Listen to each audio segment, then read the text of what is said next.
Diving into DIY car maintenance can be rewarding and save you money, but knowing where to draw the line between DIY and professional help is key to keeping your car running smoothly. Start with the basics. Changing your air filters is a simple task that can improve air quality and fuel efficiency. Similarly, replacing wiper blades is straightforward and ensures clear visibility during those rainy drives. Regular oil changes are essential for your car's health.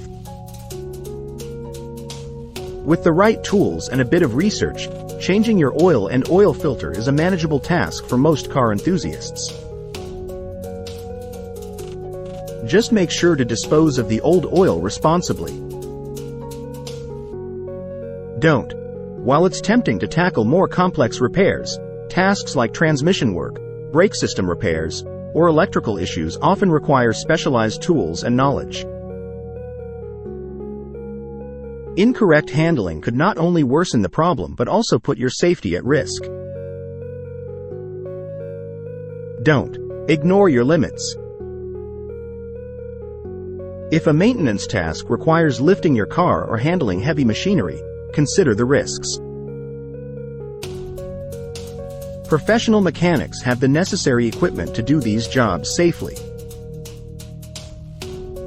Remember, regular maintenance checks like inspecting your tires, checking fluid levels, and keeping your car clean are all within the DIY realm. But when it comes to the intricate systems that keep your car running, there's no substitute for professional expertise. Stay curious, stay cautious, and when in doubt, consult with a professional to keep your car in top condition.